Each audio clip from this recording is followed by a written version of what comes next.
ou para você reassistir mesmo no lugar.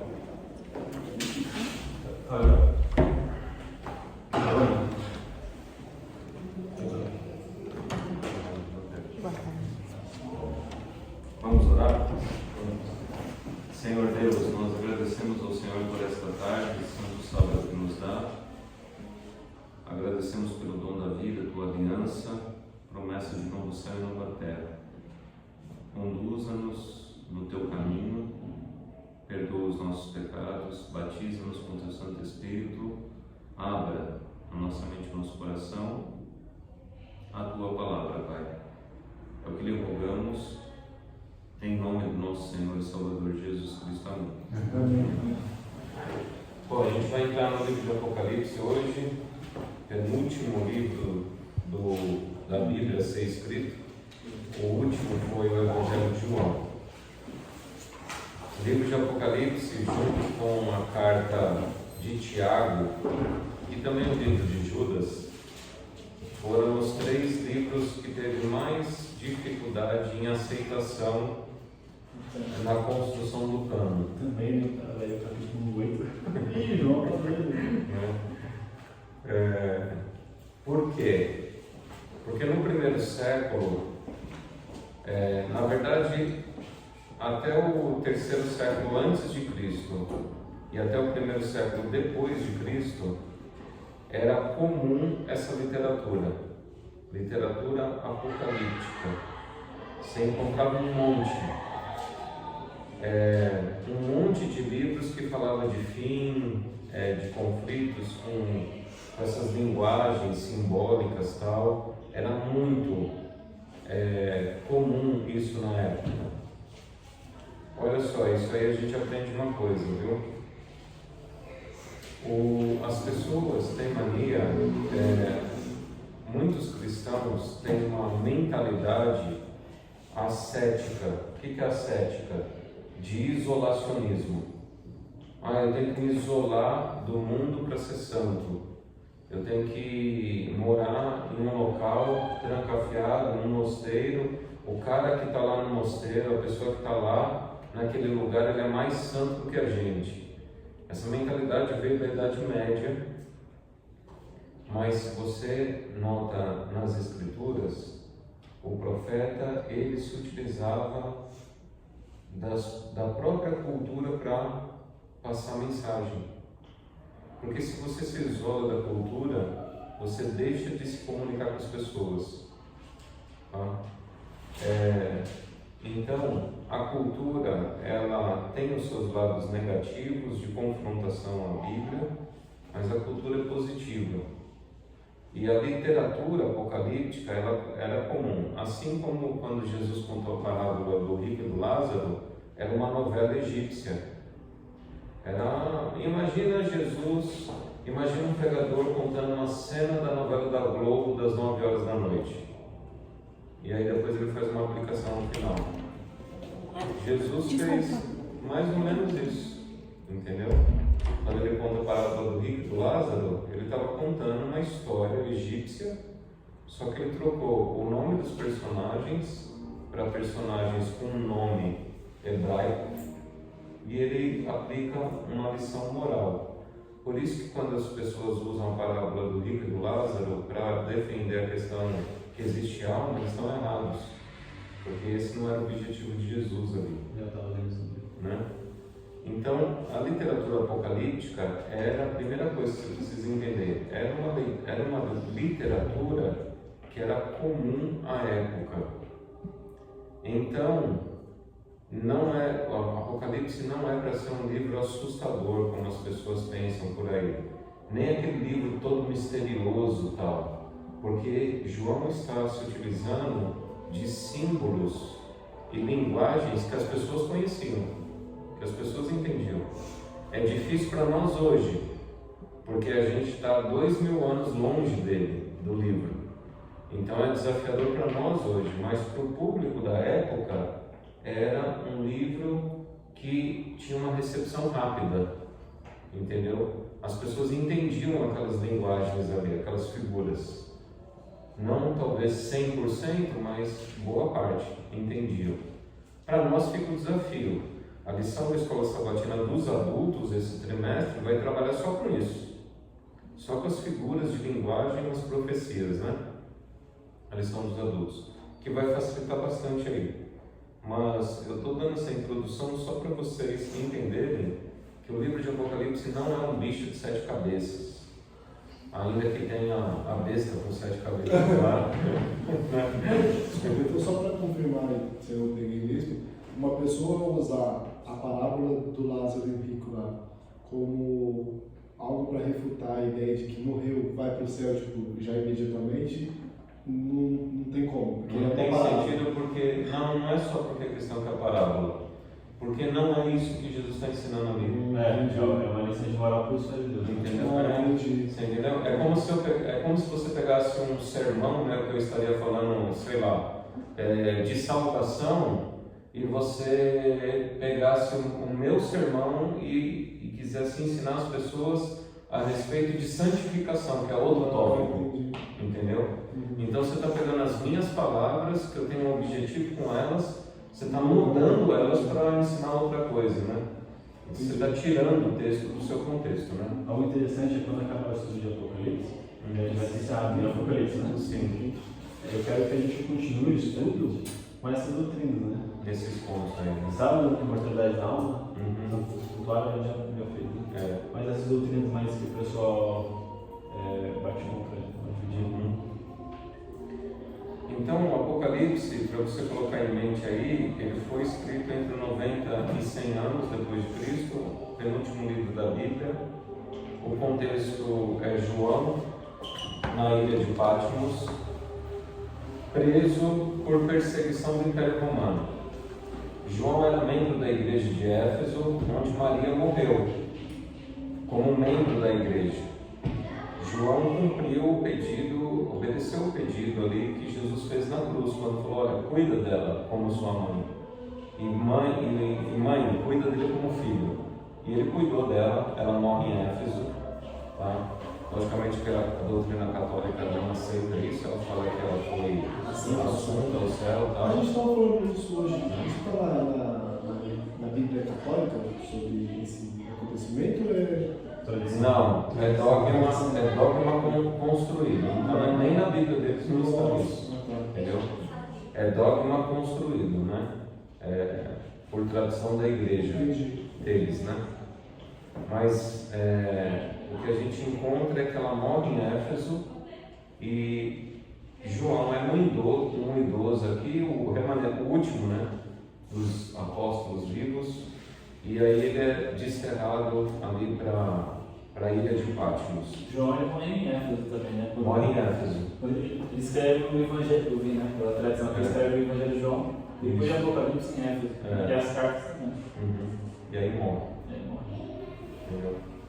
Tinha aquela lenda era real, né? Aquela lenda que construíram a respeito da frase que Jesus falou para Pedro: olha, que te importa o que vai acontecer com ele? Se eu falo que ele vai ficar mais tempo e tal, aí as pessoas acreditavam que João seria um marco para a volta de Jesus, né? E ele estava envelhecendo lá. Então, até esse contexto é interessante. É o mesmo contexto de Daniel, né? Daniel esperava a vinda do Messias e a nova aliança, tudo no tempo dele. Aí Deus fala assim: oh, não, Daniel, você vai deitar e o negócio vai para distante. E João também está nesse contexto cultural, das igrejas acharem que era a iminência da vinda de Jesus. Para Pedro, que fala isso, né? Que estava no Evangelho de João. Sim. Né? Eles não achavam que no ano 70 também? Porque Deus ele fazia aquela predição da queda da destruição da cidade, do tempo de Jerusalém, e ao mesmo tempo ele estava falando sobre a volta dele. As pessoas associaram a destruição de 70 com a volta de Jesus. Com a volta, sim. Deve ter sido assim. Até hoje, dentro de correntes cristãs, os preteristas, eles falam que todas as profecias, até a profecia de Apocalipse, todas as profecias se cumpriram até a destruição de Jerusalém. Tudo. eu acho que... Entendeu? Eles param ali. Tudo concluiu no ano de 70. Até o livro de Apocalipse, tudo. É uma corrente, não é pequena, é grande dentro da igreja cristã, que eles interpretam dessa maneira. Todas as profecias de Daniel, de Apocalipse, cumpriu até a destruição do templo de Jerusalém. Tá? Isso não procede, não tem como, obviamente, porque Daniel 12 fala de ressurreição, Apocalipse fala de ressurreição. Se você sair da literatura profética, vai para Tessalonicenses 4, fala de ressurreição. Então a ressurreição não aconteceu ainda, né? A ressurreição global. Então não tem como encaixar isso aí, ainda que eu tenho lá pessoas que assistem meus vídeos, que comentam lá, preteristas, é muito difícil tirar da cabeça deles. Qual que é o nome do canal? Papo para a Eternidade. Então os caras assistem eles e fazem comentários lá. Não, você está enganado, tudo cumpriu lá no Império Romano e tal. Tem alguma denominação assim que é mais forte nessa linha? Denominação? Não tem. Não tem. É diluído em várias denominações. Aí fora, é que a nossa doutrina, a doutrina adventista, ela é muito consolidada, né? Ela se mantém firme ao redor do mundo. Lá fora, quando você vai para o meio evangélico, você toma um susto, porque dentro da mesma igreja você vai encontrar preterista, você vai encontrar futurista, entendeu? Então não tem essa integração doutrinária assim, entendeu? A Igreja Católica, ela é muito mais preterista, total. Por fins pragmáticos, né? Porque você é cruzado, não é? Por fins pragmáticos, né? Porque aí tira eles da profecia, né? É até bom para eles. Entendeu? Que aí a Igreja Católica nem existia, entendeu? Os evangélicos dispensacionalistas, que acreditam que a igreja vai ser arrebatada e tal, eles são mais futuristas do que preteristas, tá? São muito mais futuristas. Então, todas as profecias ainda estão lá para o futuro, entendeu? Nem chegou ainda.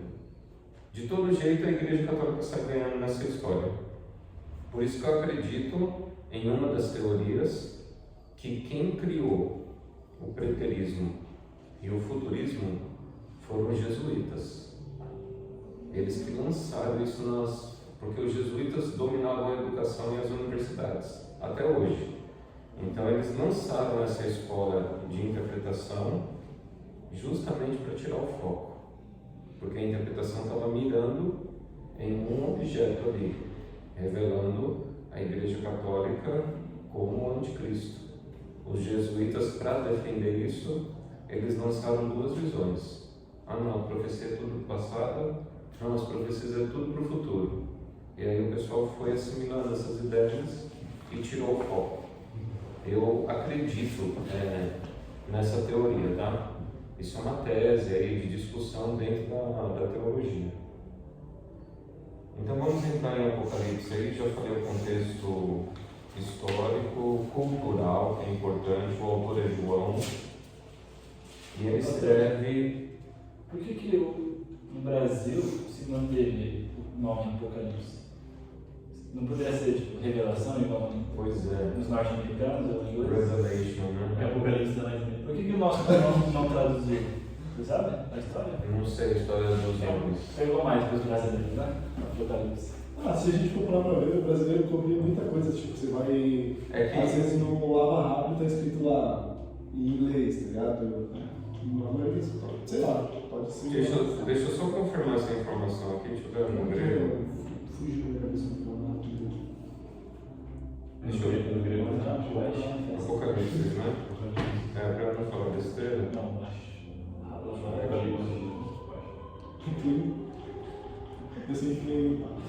É por causa da primeira palavra mesmo. Apocalipse, ele só transliteraram. Então não traduziu para revelação, né? Não. Tem algum motivo para isso? Olha, aí eu acho que. Não, nesse ponto. Dá mais dele, já falei. E no mundo, Isso aí eu acho que também. revelação, isso aí não vem. Não parece. Parece que é um. parece que é um padrão meio no Brasil aqui, transliterar, né? O português acabou transliterando muitas palavras do grego, só transliterou, não quis traduzir. A portuguesa, né? Que é literalmente transliterar, né? Agora, o americano, a cultura americana, lá da Inglaterra até, né? Bem antes, eles acabaram preferindo traduzir os nomes. Nomes de livros, mas é interessante que tem uma diferença no Brasil, é o oposto na questão de nome de pessoas. Na Bíblia em inglês, você vai encontrar muitos nomes que foi só transliterado, pegaram do hebraico e colocaram um modo inglês, de falar o hebraico ali. Tem um exemplo? E no português, não vou lembrar. Acho que Mas no português não, por exemplo, no português a gente mudou o nome. Eles mudaram o nome mesmo, entendeu? Fizeram uma tradução do nome. E na Bíblia americana vai encontrar, por exemplo, Ageu, né? Haggai, é uma transliteração do nome Ageu, entendeu? Enfim, isso aí não houve muita regra não, isso aí foi questão de tradição mesmo dos tradutores aí. Então, revelação, né? Apocalipse, né? Apocalipse é aquilo que é trazido diante dos olhos, é um movimento, é afastar o véu, é isso que significa a palavra Apocalipse. Então, imagina uma cortina, né? Quando no teatro, né? Fecha aquela cortina, os atores estão ali atrás, o backstage, né? Atrás ali. Aí se abre a cortina para você enxergar o que está acontecendo atrás, nos bastidores ali. Essa é a ideia de Apocalipse. Deus vai revelar a história final da igreja. Como é que vai acontecer para o final? Essa é a ideia do livro de Apocalipse. Tá? E não só a história da igreja. Principalmente, o centro da revelação é Jesus Cristo. Porque as pessoas estariam perguntando assim, né? Imagine a ansiedade daqueles que viram Jesus. Porque muitos aqui viram Jesus, como João viu, ouviu, encostou, alguns até. Só que Jesus foi assunto para o céu, já tinha passado 70 anos, o templo já tinha sido destruído, a igreja, o povo já tinha sido disperso pelo Império Romano, e agora você não tem templo, você não tem mais um povo, que literalmente foi arrasado. Imagina São Paulo ser destruída, e você nasceu em São Paulo. Sua família nasceu, a sua casa é própria. De repente vem um exército, destrói a cidade e você é obrigado a ir para outro lugar e começar a sua vida do zero. E aí você fica com aquela memória assim: quando que eu vou voltar para São Paulo? E agora? Quando que as promessas vão se cumprir? Imagina na cultura judaica, onde o templo não era só uma questão religiosa. Era até uma questão identitária, de identidade. O templo e o povo, eles se misturavam na questão de identidade. Assim como você fala assim: eu sou pernambucano, eu sou baiano, eu sou paulista, tal, eu sou carioca, então eu sou catarinense. Você percebe? Você fala do local aonde transmite identidade. Nessa época não tinha mais isso. Jerusalém estava completamente destruída. E agora, quando o Messias vem? Como é que vai acontecer daqui para frente e tal? Entendeu? E aí o foco é o quê? A identidade passa a ser Cristo para as pessoas. E isso foi lá para os cristãos, né, de Bereia, lá, né, os bereanos, que ali, e os tessalonicenses, né, que eram regiões próximas, onde foi chamado de cristãos pela primeira vez. Eu vi isso em Atos esses dias. Então começa-se a criar uma identidade centralizada em Cristo, porque o templo foi destruído. E é interessante que vira até uma palavra profética, né? Jesus falou assim: eu vou destruir esse templo, em 3 dias eu vou reconstruir. E ele foi crucificado por causa dessa declaração dele. Usaram essa declaração dele e jogaram lá no julgamento e falaram, ele falou que vai destruir o templo e em 3 dias vai reconstruir. E aí ele foi acusado por isso aí. E aí vem a revelação de quem? Dele que é o centro, né? Não é mais um templo, mas é a pessoa, né? Jesus Cristo. Revelação de Jesus Cristo que Deus lhe deu para mostrar a seus servos as coisas que em breve devem acontecer. E que, enviado por intermédio do seu anjo, notificou ao seu servo João, o qual atestou a palavra de Deus e o testemunho de Jesus Cristo, quanto a tudo que viu. Bem-aventurados aqueles, ou melhor, tá? Aqui é um problema de tradução já, tá? Bem-aventurado aquele, tá no singular. Bem-aventurado aquele que lê, e aqueles que ouvem as palavras da profecia e guardam as coisas nela escritas, pois o tempo está próximo. A minha tradução é aqueles mesmo. Quase todas, mas é singular, tá? Não. Porque é o que está acontecendo aqui, ó. Quem está lendo? Uma pessoa só. Quem está ouvindo? Vocês todos. É uma lógica, né? Principalmente mais lá, né? Naquela época onde não tinha muita Bíblia. Então, um lia, os outros ouviam, tá? Por que sempre fala assim, tá breve? Sempre que não está muito breve, né? Pois o tempo está próximo, mas não estava próximo. Por que dá isso aqui? Dá a entender isso? Eles falam isso? Porque eles viviam num conceito cultural de parousia. A palavra parousia, ela é... Não, parousia é ligada à volta. É uma palavra técnica para a volta de Jesus. Então, eles viviam na cultura da parousia. E aí, a teologia antiga, tá? Não estou falando coisa bem antiga. Eu não sei a raiz, tá? Mas teólogos, eles cunharam o já e não ainda. Então, você deve estar preparado para a volta de Jesus já, imediatamente, hoje. Mas você deve estar consciente que não ainda. Entendeu? Então, isso é um princípio norteador desde a época dos apóstolos. Você pode ver que Paulo ele escreve na primeira pessoa, né? Ouvida a voz do arcanjo, ressoada a trombeta de Deus, descerá dos céus, e os mortos em Cristo ressuscitarão primeiro. Depois nós, os que estivermos vivos, seremos arrebatados juntamente com eles para o encontro do Senhor nos ares.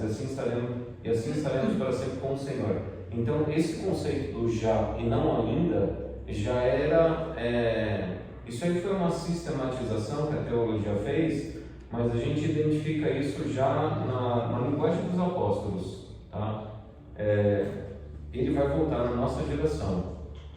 Eles falavam isso. Eles achavam, né? Eles estavam... Então a gente é só mais um achando isso ou as evidências mostram mais sobre? A gente não, durante todo o desenrolar da história da igreja, sempre teve um remanescente consciente disso.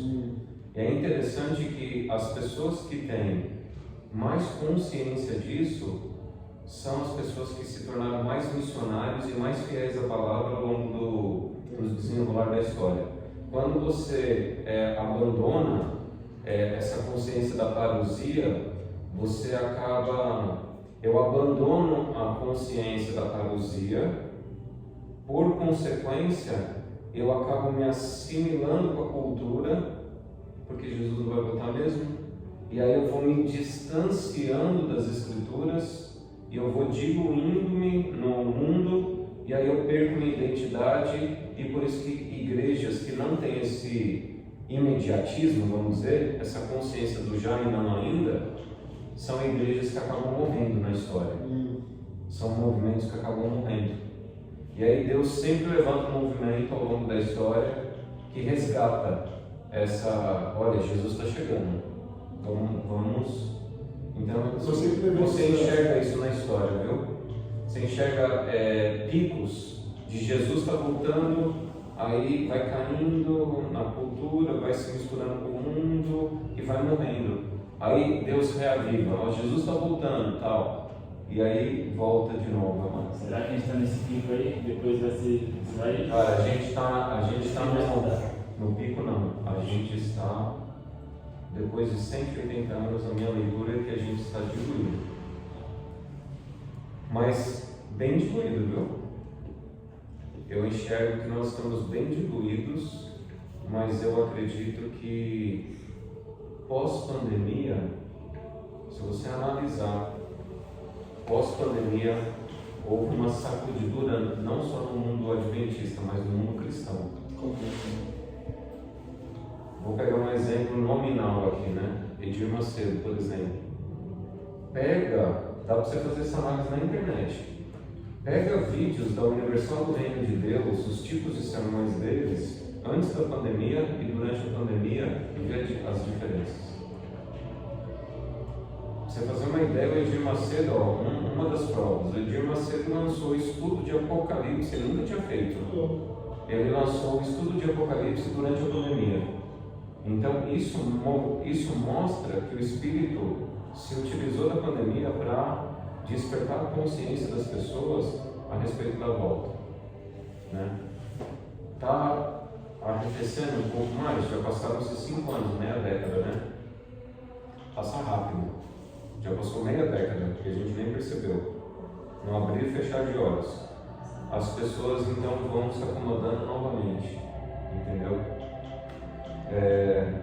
Mas Deus se utiliza dessas catástrofes aí, né? Eu sempre vi esse negócio de volto logo ou está próximo, porque eu sempre perguntei assim, tá, o que é um ano para Deus? Tipo, né, dito em alguma outra parte da Bíblia que o tempo é uma coisa nossa e para ele realmente vai ser rápido, né? Não sei se foi isso que ele quis dizer. Então veja, entenda que o livro de Apocalipse é revelação que Deus deu a respeito de Jesus Cristo. Então toma cuidado, porque muitas pessoas quando estudam Apocalipse, elas ficam querendo colocar muitas notícias geopolíticas dentro do livro. Esse não é o objetivo do livro. Não é você pegar cada notícia que acontece. Está acontecendo a Terceira Guerra Mundial. Olha, está escrito no Apocalipse, Jesus está voltando. Geralmente as pessoas fazem esse raciocínio, tá? Elas leem notícia, fala Jesus está voltando e isso está escrito no livro de Apocalipse, sendo que o raciocínio deveria ser o inverso.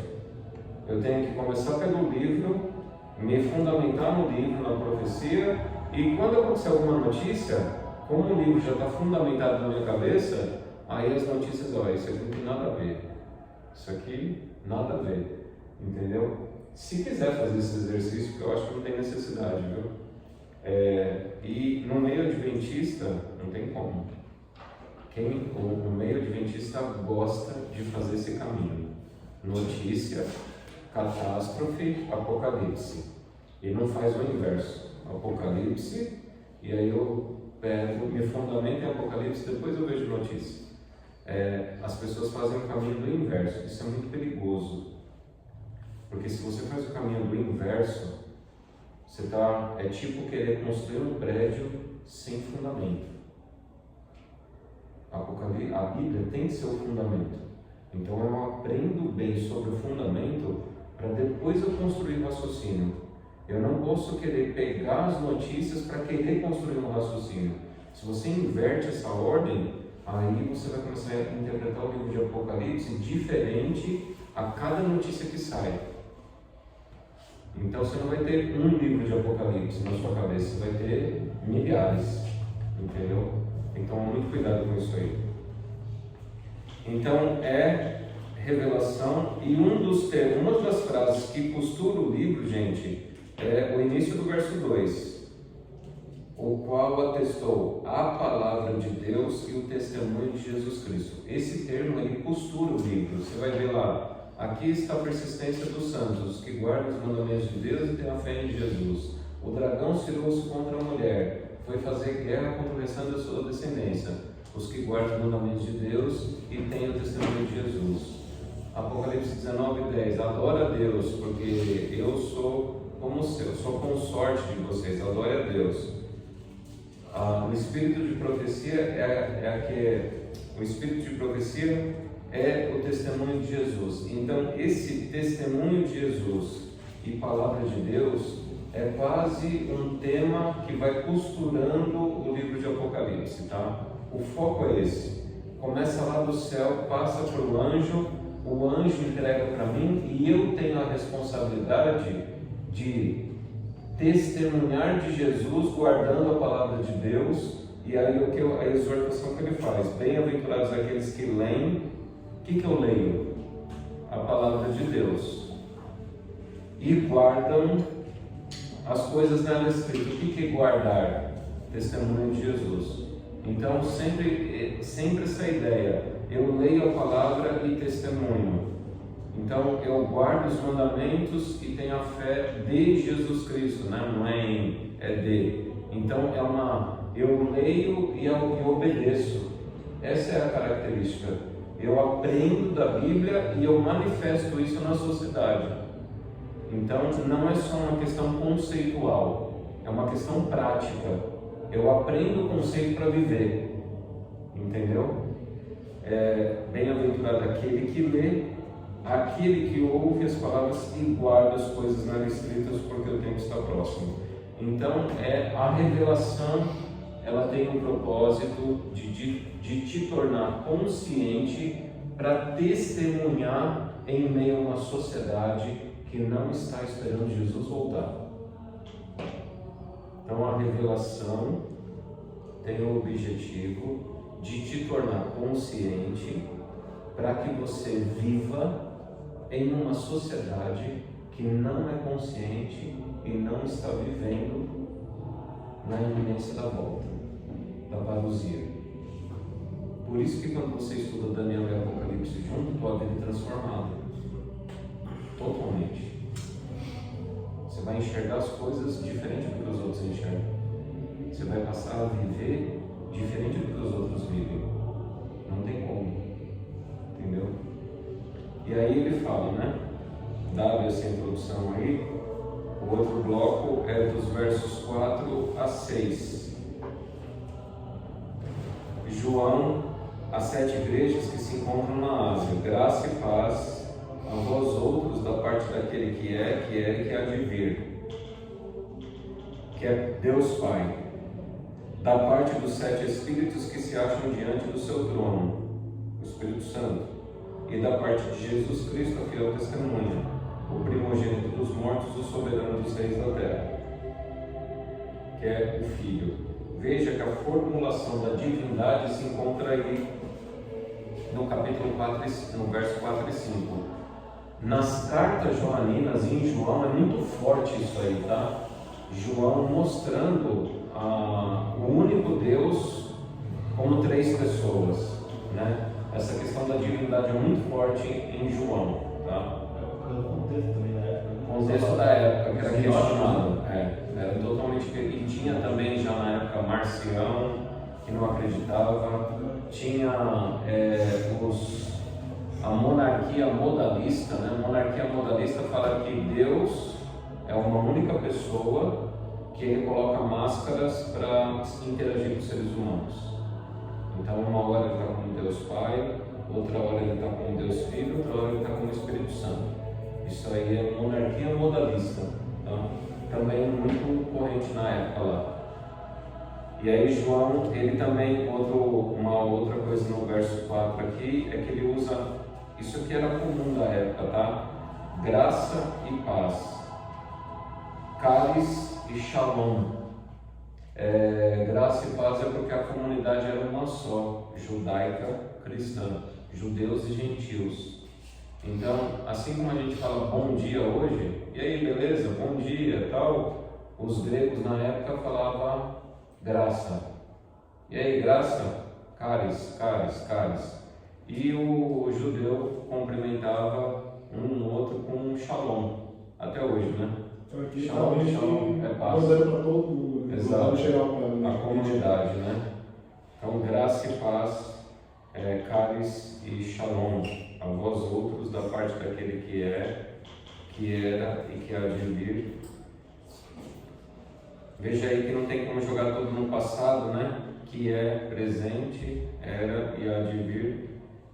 O próprio conceito de Deus aqui mostra que a profecia ela tem uma história passada, um presente e se expande até o futuro. Da parte dos 7 espíritos, 7 espíritos, gente, é tirado lá do livro de Isaías, tá? É tirado lá do livro de Isaías. Deixa eu ver aqui, eu anotei em outro lugar aqui. Isaías 11, verso 2. Então, vou até ler lá. Por que toda hora ele aparece como 7 espíritos, né? João, o livro de Isaías ele é um pano de fundo muito importante para o Apocalipse, viu? Desculpa, 7:2? 11:2.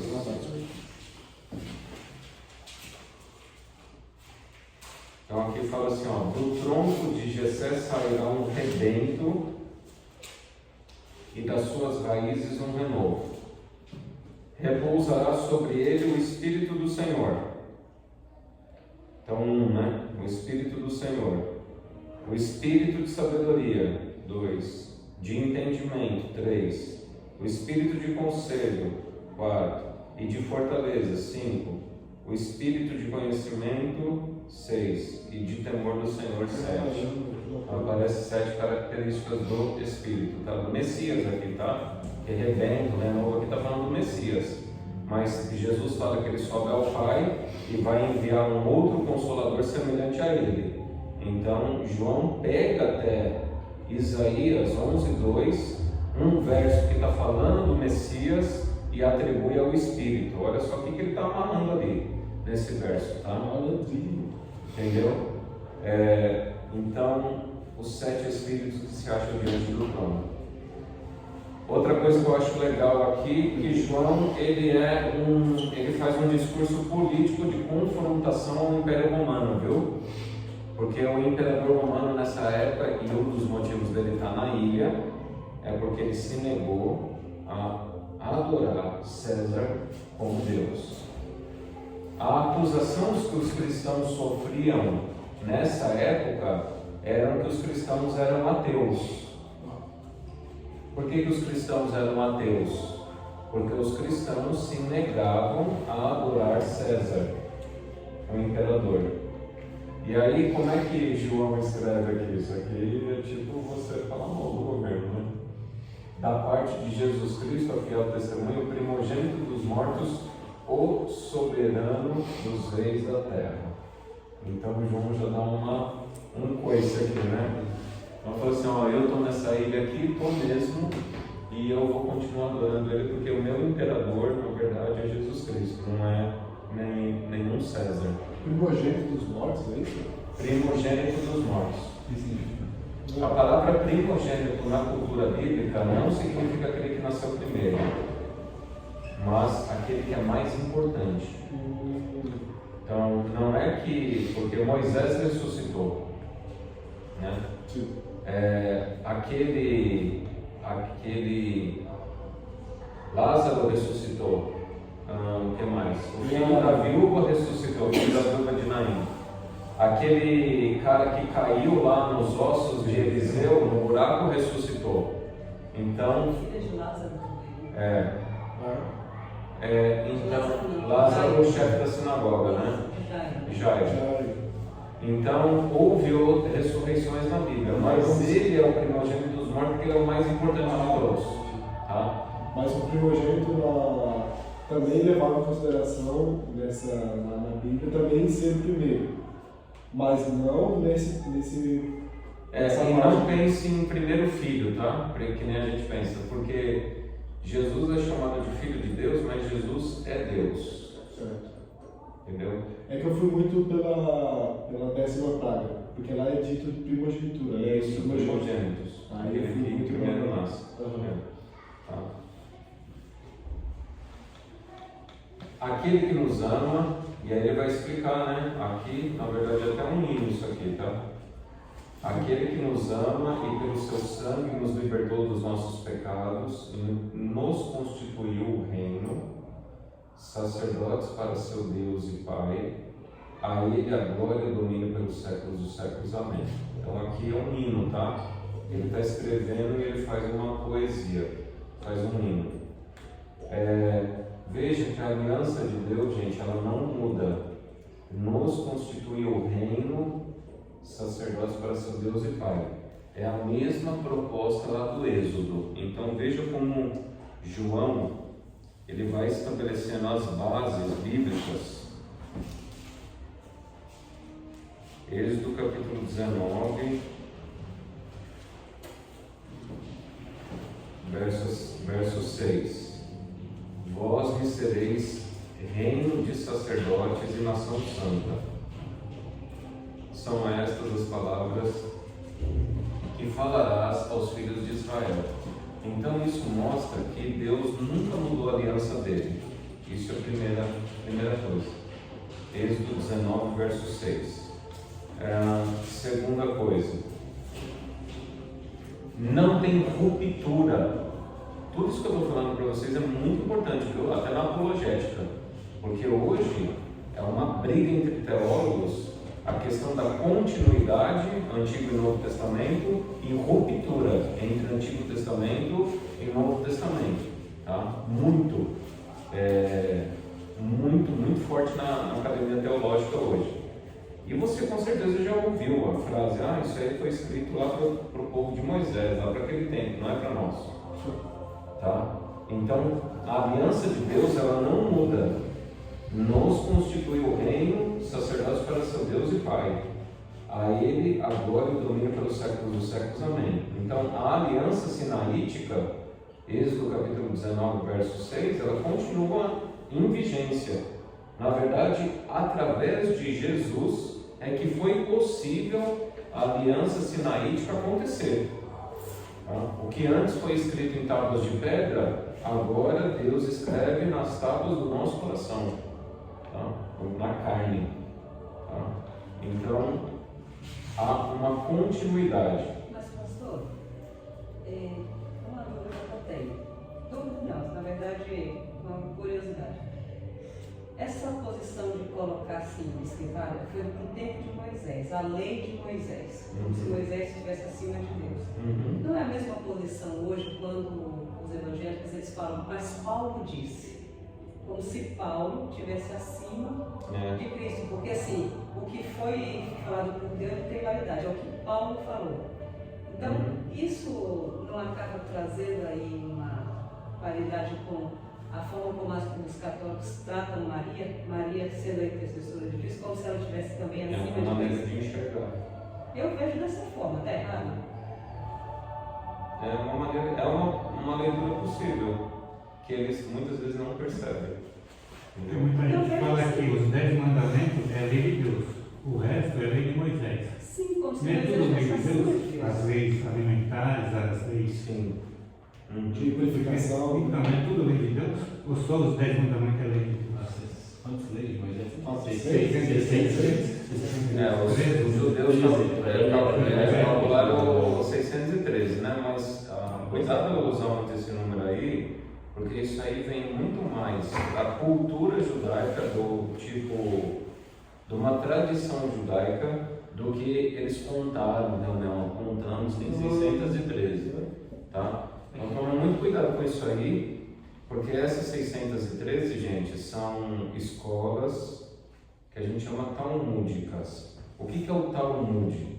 Talmud é o comentário da Bíblia. Então, no Talmud apresenta 613 leis. Agora, lembre-se que no Talmud é um comentário sobre a Bíblia que os judeus fizeram. Tá? Não é a Bíblia em si, tá bom? Então, muito cuidado de usar isso aí. Mas eles realmente acreditavam em 613. Aí tinha leis positivas, que era o que você tinha que fazer, e leis negativas, que era aquilo que você não podia fazer. Leis no negativo e no positivo, tá? Então não muda a aliança, tá? Você percebe que João está mostrando uma continuidade, obviamente, né? Qual que era a Bíblia de João?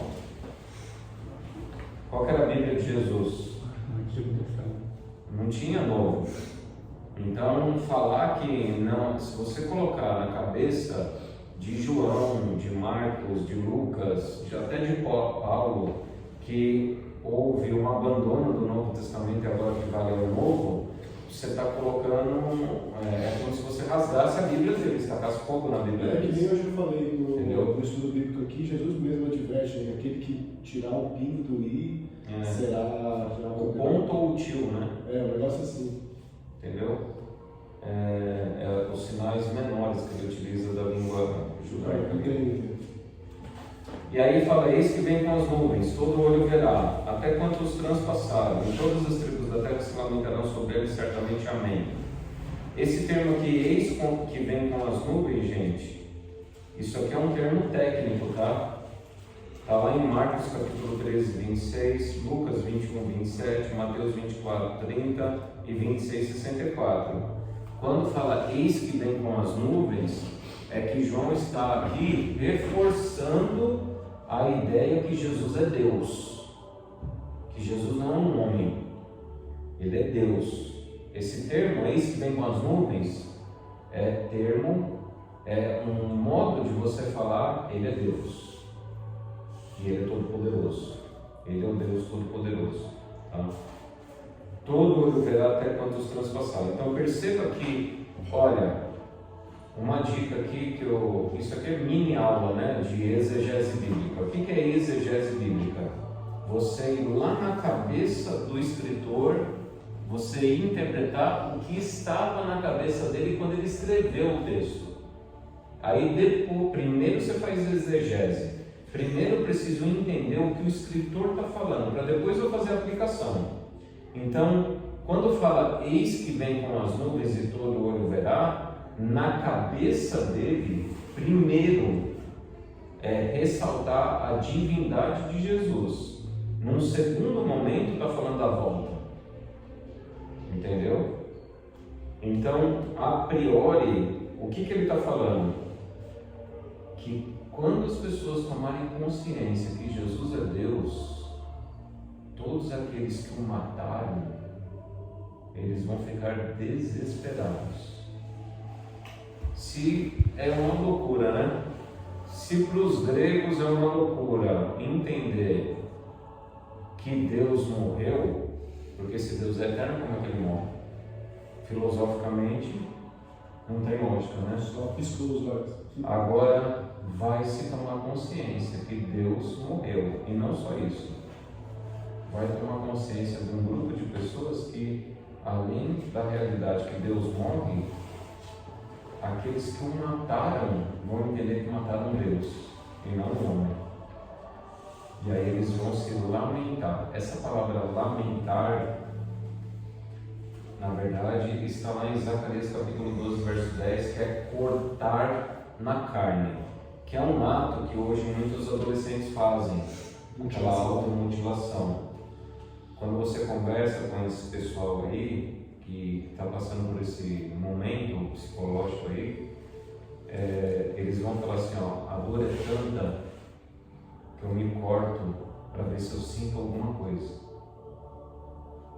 Então é uma condição psicológica de desespero, tá? Então aqui a ideia de lamentarão é uma angústia extrema que eles vão ter quando eles tomarem consciência do que eles fizeram, tá? Eu sou o Alfa e o Ômega, diz o Senhor Deus, aquele que é, que era e que há de vir, o Todo-Poderoso. Mais uma vez ele está tirando isso aqui de Isaías, tá?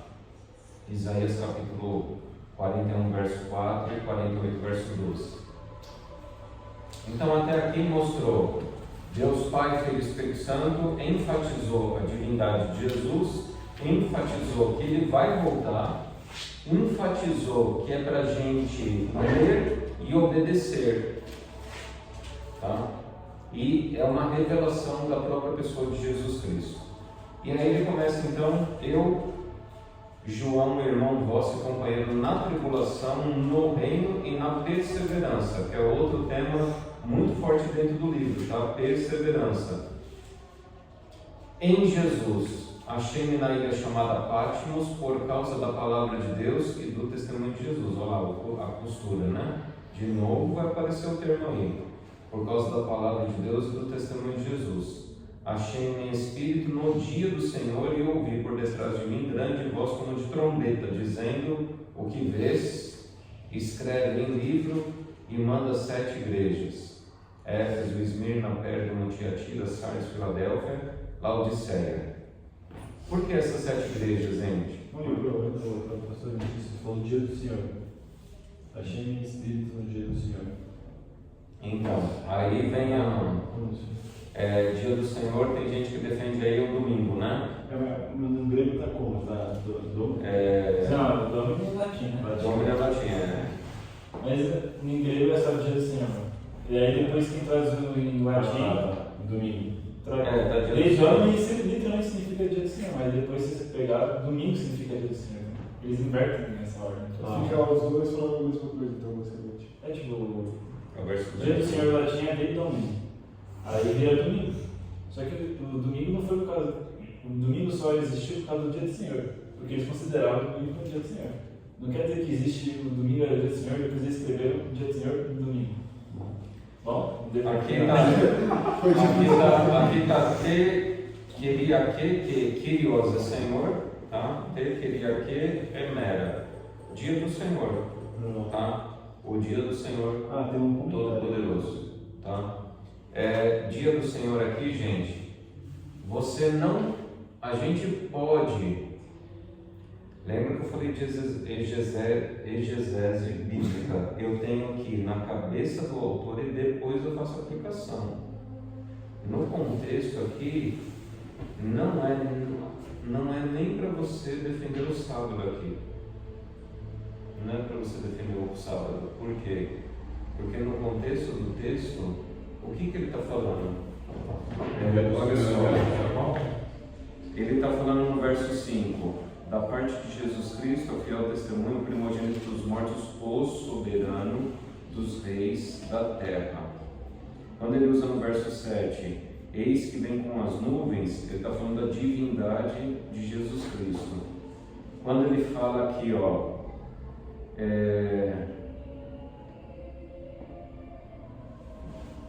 então ele fala aqui, o Todo-Poderoso, né? Eu sou o Alfa e o Ômega, diz o Senhor Deus, aquele que é, que há de vir, o Todo-Poderoso. Qual que é a ênfase que ele está falando aqui? Que Jesus é o Senhor, Jesus é o Senhor, Jesus é o Senhor, Jesus é o Senhor. Quando ele fala no dia do Senhor, o sábado, ele é o segundo pensamento dele. O primeiro, a ênfase é o quê? Que Jesus Cristo é o meu Senhor. Não é Senhor no sentido religioso, gente, porque a gente acaba pegando, porque a Bíblia é um livro sagrado, a gente coloca ela só no campo do sagrado. Na cabeça de João, ele é o meu imperador. Se ele estivesse nos dias de hoje escrevendo, ele é o meu presidente. Você está entendendo? Eu estou no dia do meu presidente, eu estou no dia do Senhor, ele é o meu Senhor. Lógico que por inferência também, porque lá em Marcos capítulo 2, verso 27, o que Jesus fala? Porque o Filho do Homem é Senhor do sábado. Então, não é só uma questão do sábado, está dando ênfase aqui no que? Que ele é Deus, porque a revelação é de Jesus Cristo. Não adianta você, as pessoas entram nesse embate de sábado versus domingo nesse verso, mas a ênfase do autor é a divindade, a soberania, a realeza de Jesus Cristo. Ele é o governante do universo. Agora, logicamente que quando ele fala dia do Senhor, a ênfase é na realeza e tal, mas está embutido o sábado, porque o Filho do Homem é Senhor do sábado, tá? Na ideia.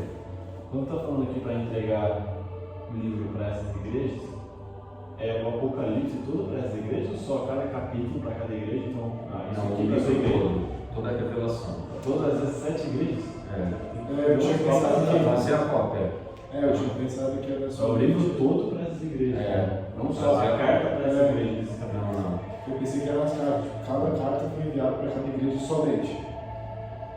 A gente pode entender que ele escreveu no primeiro momento as cartas e já enviou. Entendi. E aí essas cartas rodavam, tá? Não ficava só lá naquela igreja, rodavam um com outra, tá? A gente não pode pensar que João dado, gente, as condições até financeiras Da época. Então, você não pode pensar que ele sentou, escreveu do capítulo 1 ao capítulo 22 numa sentada só, encadernou e mandou distribuir. Ele foi escrevendo e foi mandando. Tem alguma estimativa, talvez que obviamente é uma pergunta idiota, mas uma estimativa de tempo para todo esse processo de cópia, tipo assim, ele fez num dia só toda a visão, ou foi parcelado, ou algo que vai ser dito mais eu entendo, quando a gente estuda o livro de Apocalipse, a gente entende até que ele vai recebendo visão. Ele recebe das 7 cartas, depois ele recebe do que está acontecendo no céu, depois ele recebe das 7 trombetas, depois ele vai recebendo, e eu entendo que ele vai escrevendo. Entendi. Entendeu? E vai, aí a gente, agora que eu estou chutando, tá?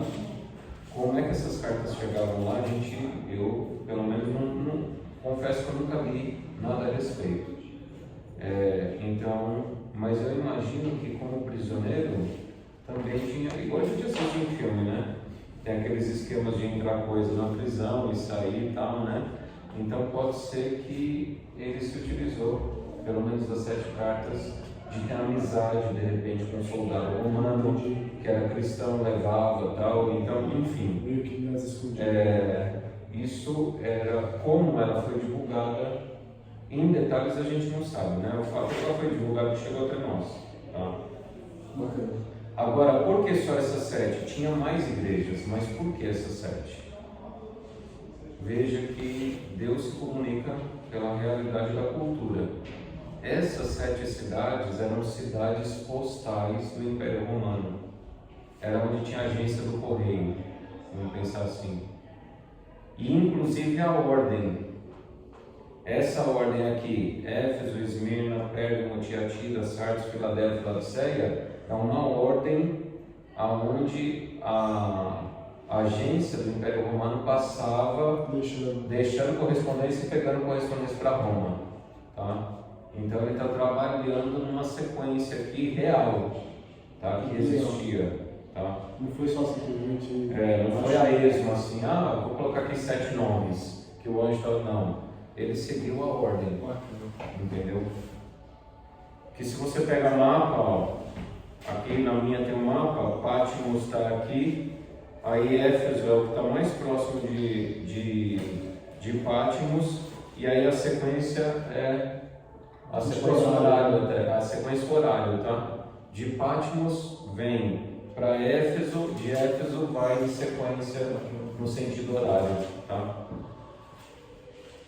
Essa ideia também, pelo próprio mapa, o que a gente entende? Que o negócio tem que ser rápido. A mensagem tem que pregar rápida. Não pode ser assim, vou pregar um dia. Tem que ser pregado rápido um negócio. Tá? E aí chegando no último bloco, diz assim: voltei-me para ver quem falava comigo. Estamos na sala do discipulado. Beleza. Voltei-me para ver quem falava comigo. A Bíblia de Jerusalém, que é uma Bíblia da Igreja Católica, ela faz uma tradução melhor nesse ponto. A voz. Voltei-me para ver a voz. Olha só que coisa legal isso, tá? Quando você lê o livro de Apocalipse, se atenta nessa mudança, tá? Muitas vezes ele fala vi e depois ele fala ouvi. Depois ele fala ouvi e vi. Ele sempre usa, João está sempre usando esses dois. Vi, ouvi, vi. Tá? Voltei-me para ver a voz. E outra coisa que é bonito, né? Ver a voz. Na minha está ver a voz também. Ver a voz. Cristo é o verbo que se fez carne e habitou entre nós. Quem escreveu isso? O próprio autor, né? Vamos lá no Evangelho. Então ele vê a voz. Ele vê logo o Logos. Os gnósticos falavam muito do conceito, né? Do Logos e tal. João vê. Isso aqui é um ataque ao gnosticismo. O gnosticismo espiritualiza. Ah, Deus é espírito, não é matéria, matéria é má. Ah, não, ele vê. Ele vê, materializou. Deus é real. Tá? Voltei-me para ver a vós, e voltado vi 7 candeeiros de ouro, e no meio dos candeeiros uma semelhante ao filho de homem, um semelhante ao filho de homem, com vestes talares, e cingido à altura do peito com cinta de ouro. Veja, é vestimenta de sumo sacerdotal, tá? A sua cabeça e cabelos eram brancos como a alva lã, como neve, os olhos como chama de fogo, os pés semelhante a bronze polido, como que refinado numa fornalha, a voz como voz de muitas águas. Tinha na mão direita 7 estrelas, da boca saía-lhe uma espada afiada de 2 gumes. O seu rosto brilhava como o sol na sua força. Aí eu vou ler já a interpretação desse texto que está nos versos seguintes, tá? Quando vi, caí a seus pés como um morto. Lembre-se aí de Daniel, né? Capítulo 10 ali, que acontece a mesma coisa com ele.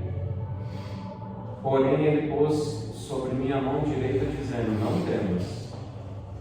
Isaías capítulo 44, verso 6, 48, 12. Eu sou o primeiro e o último, aquele que vive, estive morto, mas eis que estou vivo pelos séculos dos séculos. A ênfase na encarnação, tá? Na ressurreição. E tenho as chaves da morte e do inferno. Essa frase ela é tirada do Talmud, tá? Essa frase é talmúdica. Eu tenho, olha só como é que Cristo se comunica dentro da cultura. Porque o texto talmúdico não é um texto sagrado, não é um texto bíblico, mas era um texto conhecido. E João conhecia chaves da morte e do inferno. A minha é do Hades. Chaves da morte e do inferno, né? Sheol, Hades. É a mesma ideia. Tá? Então, é uma frase talmúdica. E lá no Talmud diz o seguinte: só Deus, Adonai, o Senhor Jeová, é que tem as chaves da morte e do inferno. Ensina lá no Talmud. Então, como é que Jesus, o que João está dando uma ênfase aqui? João está dando uma ênfase que Jesus é o quê? Deus. Ele é o Deus Criador. Ele é o Deus que abriu o Mar Vermelho. É o Deus que enviou as 10 pragas. É o Deus lá do Antigo Testamento. É o mesmo Deus. Ele é Jeová. Ele é Deus. Essas é a mesma chave que ele promete aos discípulos quando Pedro fala que ele é filho de Deus? Não. Ali é na questão... Não. Ali não. Ali é a questão que ele vai dar autoridade sobre a igreja. O poder que estava sobre ele, o Espírito Santo, a igreja receberia o Espírito Santo também. A ênfase é na questão do poder. Certo. Escreve, pois, aqui a ênfase é da divindade dele. Lá naquele texto a ênfase é que ele ia dar o poder, não a divindade, mas o poder para a igreja, entendeu? É diferente. Entendi. Escreve, pois, as coisas que viste, e as que são, e as que hão de acontecer depois destas. E aí ele explica, quanto ao mistério das 7 estrelas, que viste na minha mão direita, e aos 7 candeeiros de ouro, as 7 estrelas são os anjos das 7 igrejas. Toma cuidado que anjo, em Apocalipse, algumas vezes vai se referir simplesmente como mensageiro, não ser celestial. Uma outra coisa, viu? Anjo não tem asa. Vou repetir, tá? Anjo não tem asa. Então, você pode cruzar um dia com um anjo aqui em São Paulo e você não vai perceber que ele é um anjo. Esse lance de anjo que tem asa vem da cultura medieval. Anjo não tem asa. Ele não fala sobre asa. Oi? Asa. Só tem 2 seres que têm asa. Querubins e serafins, que são outros, Mas são anjos aqui. mas são outra estrutura. Não, sim, são Entendeu? anjos. Você falou mensageiro.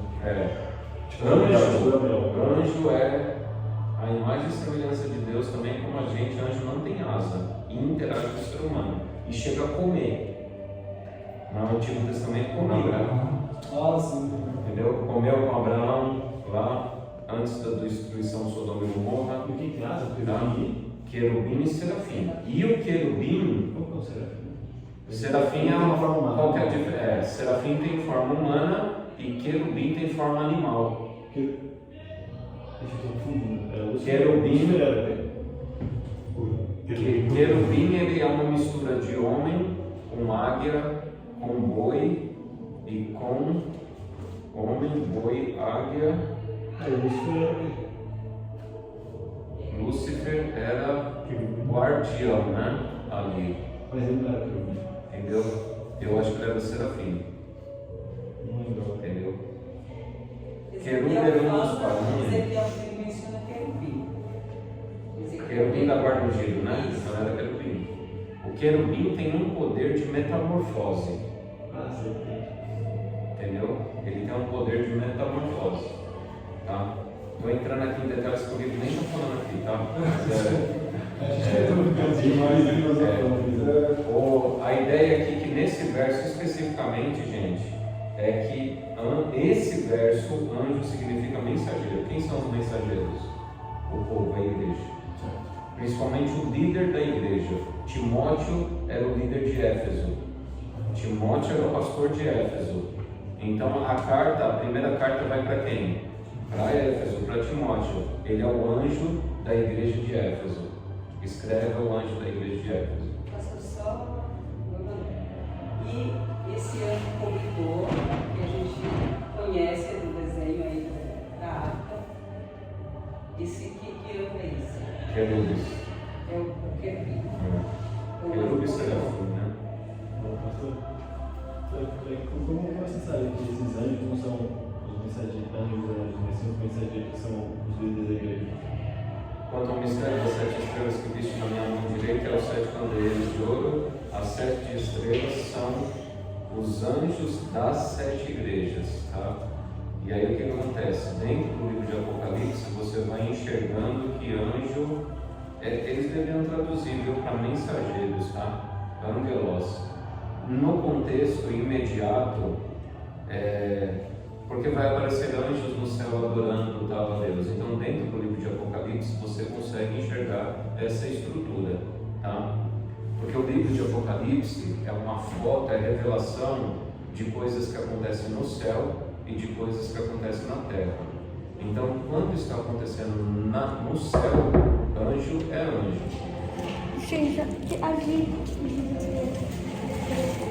E quando acontece na terra, o anjo está ligado ao mensageiro.